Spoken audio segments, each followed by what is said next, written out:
السلام عليكم ورحمة الله وبركاته. الحمد لله رب العالمين والصلاة والسلام على سيد المرسلين وعلى آله وأصحابه أجمعين أما بعد. প্রিয় মুসলিম ভাইরা, আমরা গত মাজলিসে ইসলামের শবে বরাতের অবস্থান কি সেই বিষয়ে আলোচনা করেছি। শবে বরাত কাকে বলে এবং শবে বরাত সম্পর্কে কি কি হাদিস এসেছে। আমরা 6টা হাদিসের বিষয় বলেছি। এই 6টা হাদিসের মধ্যে 2টা হাদিস হচ্ছে হাসান পর্যায়ের হাদিস। তো সেগুলোর ক্ষেত্রে শুধু শবে বরাতের ফজিলত বর্ণিত হয়, শবে বরাতের ফজিলত প্রমাণিত হয়, কিন্তু বিশেষ কোনো ইবাদত, বিশেষ কোনো আমল প্রমাণিত হয় না। এজন্য শবে বরাতটা আসলে কি, এটার ইতিহাসটা কি, সেটা আমাদের সকলকে জানতে হবে। কুরআন ও সহিহ হাদিস সমূহে শবে বরাত নামে পৃথক কোনো ইবাদতের কথা উল্লেখ নাই। রাসূলুল্লাহ সাল্লাল্লাহু আলাইহি ওয়াসাল্লামের দীর্ঘ 23 বছরের নবুয়তি জীবনে, এমনকি সাহাবীদের যুগেও শবে বরাত নামে আলাদা কোনো দিবস পালন করা হয়নি বা পালন করা হয়েছে মর্মে কোনো প্রমাণ পাওয়া যায় না। মূলত শবে বরাতটি সর্বপ্রথম চালু হয়েছিল 448 হিজরিতে মসজিদে আকসায়।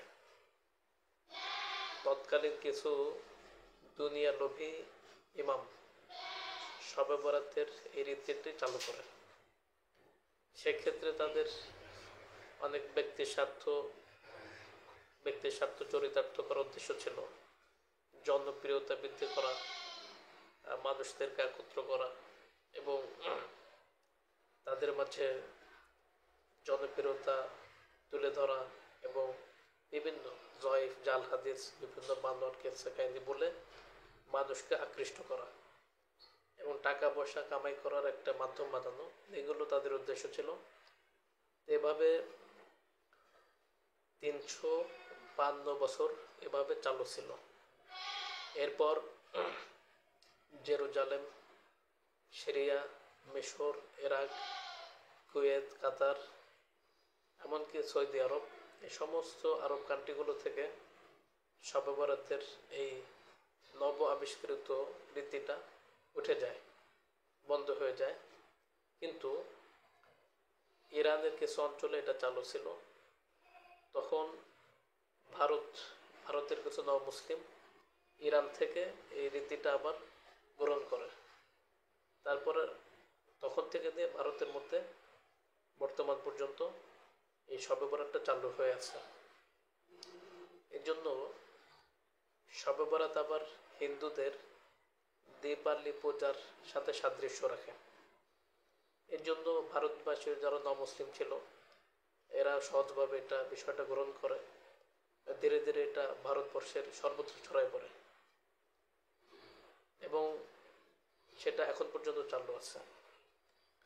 তো এটা আপনারা মেরকাত 4 খণ্ড 446 থেকে 47 নম্বর পৃষ্ঠায় এই আলোচনাটা পাবেন ইনশাল্লাহ। মেরকাতের 4 নম্বর খণ্ড 446 থেকে 47 নম্বর পৃষ্ঠা।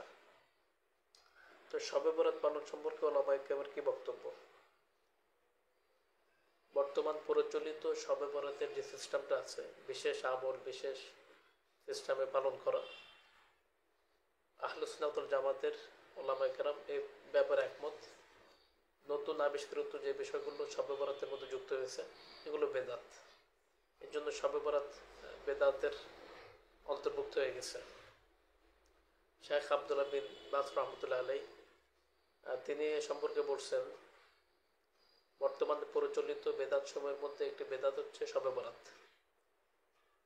ঠিক আছে, কিছু সংখ্যক লোক ধর্মের নামে এটা চালু করছে এবং যে সমস্ত হাদিস পেশ করে থাকে এগুলো বেশিরভাগ বানোয়াট, জয়ফ এবং বিভিন্ন বিশেষ আমলের কথা, যে সমস্ত হাদিসের কথা তারা বলে থাকে, এগুলোর সাথে ইসলামের কোনো সম্পর্ক নেই। কোনো সহি হাদিস হাসান হাদিসে কোনো আমলের কথা বলা হয়নি যে বিশেষ সিয়াম পালন করতে হবে, বিশেষ নামাজ পড়তে হবে, এ সমস্ত বিষয়। শেখ মোহাম্মদ বিন জামিল জাইদুর রহমতুল্লাহ আলাই তিনি বেদাতের সংজ্ঞা দিতে গিয়ে বলেছেন, মিলাদ পড়া, শবে মেরাজ করা এবং 15 শাবানের রাতে ইবাদত বন্দেগী করে কাটানো এবং একটা দিবস হিসাবে এটাকে পালন করা, বিশেষ পদ্ধতিতে আমল করা, এগুলি বেদাতের অন্তর্ভুক্ত। এটা তো শবে বরাত উপলক্ষে বিভিন্ন ভ্রান্ত আকিদা বিশ্বাসও জন্ম নিয়েছে, সেটা আমাদেরকে জানতে হবে। অনেক লোক আকিদা পোষণ করে যে শাবান মাসের মধ্যরাত্রিতে আল্লাহ তাআলা সূর্যাস্তের পর থেকেই দুনিয়ার আকাশে নেমে আসেন। তো এটা আসলে একটা জাল কথা, ভুয়া কথা। অপরদিকে সহিহ হাদিসে যেটা আসছে সেটা হচ্ছে আল্লাহ তাআলা প্রতি রাতের 1/3 বাকি থাকতে দুনিয়ার আকাশে নেমে আসেন, এটা হলো সহিহ হাদিস। কিন্তু সূর্যাস্তের পরে আল্লাহ তাআলা শবে বরাতের রাতে চলে আসেন, এটা সহিহ না, এটা ভুল। এটা 1 নম্বর আকিদা। 2 নম্বর বিভ্রান্ত আকিদা হচ্ছে মৃত্যু মানুষের রূহ আগমন করে।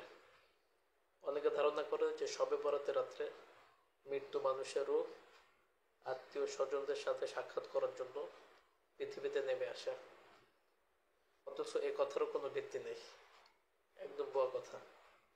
অনুরূপ অনেকে মনে করে শবে বরাত হলো এই শবে বরাতে ভাগ্য লেখা হয়, এটা একটা প্রচলিত একটা বিভ্রান্ত আকিদা। যারা শবে বরাত পালন করে থাকে তাদের অনেকেই এই ভ্রান্ত আকিদা পোষণ করে যে এই রাত্রে মানুষের ভাগ্য বন্টন করা হয়, আয়ু রুজি এগুলো বৃদ্ধি করা হয়, সারা বছরের জন্ম মৃত্যু এবং সৌভাগ্য দুর্ভাগ্য লিপিবদ্ধ করা হয়। কিন্তু এর পক্ষে কোরআন হাদিসের কোনো দলিল নেই। কোরআন হাদিসের যে বিষয়টা আছে সেই বিষয়টা হচ্ছে ভাগ্য বন্টনের যে বিষয়টা সেটা লাইলাতুল কদরের সাথে সম্পৃক্ত। এটাই কোরআন হাদিসে পাওয়া যায় যে ভাগ্য বন্টন হয় লাইলাতুল কদরে, এটা শবে বরাতের রাত্রিতে না। যাই হোক, এইসব আমরা ইতিপূর্বে আলোচনা করেছি। আর সূরা দুখানের 1 থেকে 5 নম্বর আয়াতগুলো লাইলাতুল কদর সম্পর্কে। সুতরাং শবে বরাতকে ভাগ্য অর্জন হিসাবে গণ্য করা স্পষ্ট ভুল। এবং আমরা ইতিপূর্বে এটা প্রমাণ করেছি যে সূরা দুখানের যে আয়াতগুলি আছে এগুলো অনেকে শবে বরাত বলে চালিয়ে দেয়। তো আয়াতগুলো মূলত শবে কদর সম্পর্কিত, আর ভাগ্য অর্জনই মূলত শবে কদরটা। এই বিষয়গুলো আমাদের বুঝতে হবে। প্রিয় মুসলিম ভাইয়েরা, এখন আমাদেরকে জানতে হবে শবে বরাতের বর্জনীয় বিষয়গুলো কী কী। শবে বরাতকে কেন্দ্র করে আমাদের সমাজে অনেক আমল চালু আছে যা থেকে দূরে থাকা প্রত্যেক মুসলিম নরনারী সকলের জন্য আবশ্যক। কারণ সওয়াবের নিয়তে এ রাতকে কেন্দ্র করে যেসব আমল হয়ে থাকে সেগুলো বেদাত। আর বেদাত কত জঘন্য সেটা আমরা সকলে কম বেশি জানি। এর জন্য আমরা এগুলোর থেকে দূরে থাকব এবং মানুষকেও দূরে রাখার চেষ্টা করব। আমি 8টি কথা বলবো, 8টি বিষয় বলবো। এই 8টি বিষয় যদি আমরা ফলো করি, এই 8টি বিষয় থেকে দূরে থাকতে পারি, তাহলে আমরা শবে বরাত কেন্দ্রিক বেদাতগুলো থেকে বাঁচতে পারবো ইনশাআল্লাহ। 1, এ রাতে মিলাদ মাহফিলের আয়োজন করা। এ রাতে মিলাদ মাহফিলের আয়োজন করা। 2, সারা রাত্রি জাগরণ করা। 3, এ রাত্রে আনন্দ উৎসব পালন করা। 4, শবে বরাত উপলক্ষে সিন্নি বিতরণ করা। 5, শবে বরাত উপলক্ষে ওয়াজ মাহফিলের আয়োজন করা। 6, শবে বরাতে খাওয়া দাওয়ার আয়োজন করা। 7, শবে বরাত উপলক্ষে মসজিদ আলোকসজ্জা করা। আমাদের সমাজে এটা দেখা যায় যে শবে বরাত আসলেই মসজিদগুলোকে আলোকসজ্জা করা হয়, তো এটা কোনোভাবেই শরিয়ত সম্মত নয়। 8, হালুয়া রুটি খাওয়া। শবে বরাত উপলক্ষে সমাজে প্রচলিত অন্যতম একটি বেদাত হচ্ছে বিশেষ বিশেষ আকৃতিতে রুটি বানানো, আবার সবাই মিলে সেটা ভক্ষণ করা। তো এইগুলি আমাদের ইসলামের সোনালী যুগে ছিল না, এই জন্য এগুলো পরিত্যক্ত পরিহার করতে হবে। এবং শবে বরাতের নামাজ, শবে বরাতের বিশেষ নামাজ, এটাও একটা বেদাত।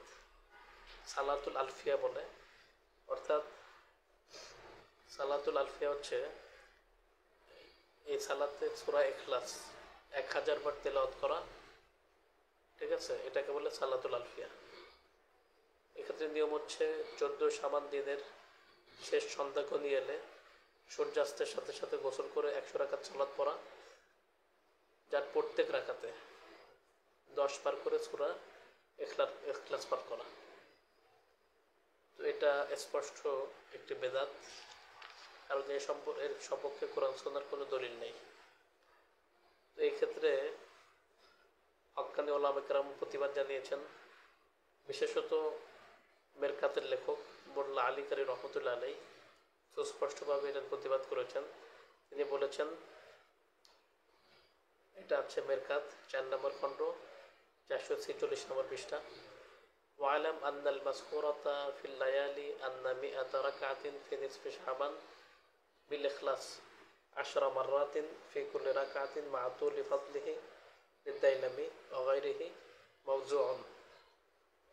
তুমি জেনে রাখো, লালি নামক পুস্তকে উল্লেখিত মধ্য শাবানের রাত্রে 100 রাকাত নামাজে প্রত্যেক রাকাতে 10 বার করে সূরা ইখলাস পাঠ সহ লম্বা করে পাঠের বর্ণনা যেগুলি আছে, এটা বানোয়াট, ভিত্তিহীন বেদাত। এ সম্পর্কে ওনার আরও লম্বা আলোচনা আছে। এই জন্য শবে বরাতের বিশেষ নামাজ সেটা বেদাত। শবে বরাতের রোজা, শবে বরাত উপলক্ষে সমাজে বহুল প্রচলিত একটা আমল হচ্ছে রোজা রাখা, অর্থাৎ শাবান মাসের 15 তারিখে রোজা রাখা। খাসভাবে এই দিনটিতে রোজা রাখার ব্যাপারে কোনো সহি দলিল নাই, প্রমাণ নাই। আর যে আমলের সহি কোনো ভিত্তি নাই, প্রমাণ নাই, শরিয়াতের অনুমোদন নাই, সেটা বেদাত। এই জন্য নির্দিষ্টভাবে এই দিনে রোজা রাখা এটা শরিয়াত সম্মত নয়, এটা বেদাত। এটা থেকে আমাদেরকে বিরত থাকতে হবে। তবে যে ব্যক্তি নিয়মিত আইয়ামে বীজের রোজা রাখে, সে অবশ্যই শাবান মাসের 13, 14, 15 তারিখে রোজা রাখতে পারবে, কোনো অসুবিধা নেই, যারা নিয়মিত রাখে। অথবা আইয়ামে বীজ উপলক্ষে 13, 14, 15 তারিখ রাখলেও অসুবিধা নেই। কিন্তু সারা বছর কোনো রোজার খবর নাই, আর শুধু শবে বরাত আসলে ওই দিনে রোজা রাখতে হবে, এটা হলো বেদাত। যাই হোক, এখন আমি আলোচনা করব শবে বরাতের করণীয় বিষয়গুলো কী কী, এ সম্পর্কে কিছু দিক নির্দেশনা দেব ইনশাল্লাহ। প্রিয় মুসলিম ভাইয়েরা, শবে বরাত উপলক্ষে মুসলিম হিসাবে প্রত্যেকের উপর কিছু করণীয় আছে। এখানে আমি তিনটি করণীয় তুলে ধরব।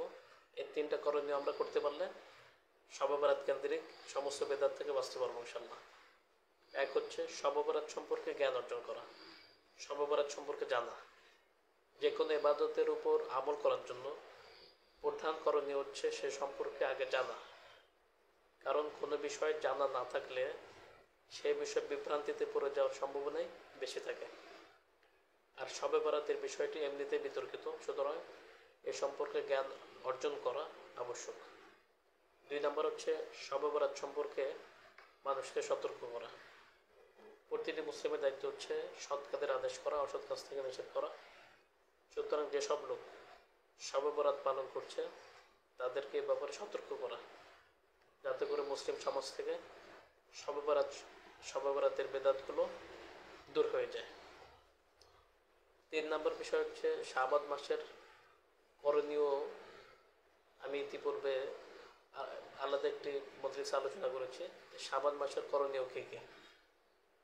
ওই শাবান মাসের করণীয় বিষয়গুলো পালন করতে হবে, তাহলে আমরা শবে বরাতের বেদাত থেকে বাঁচতে পারবো।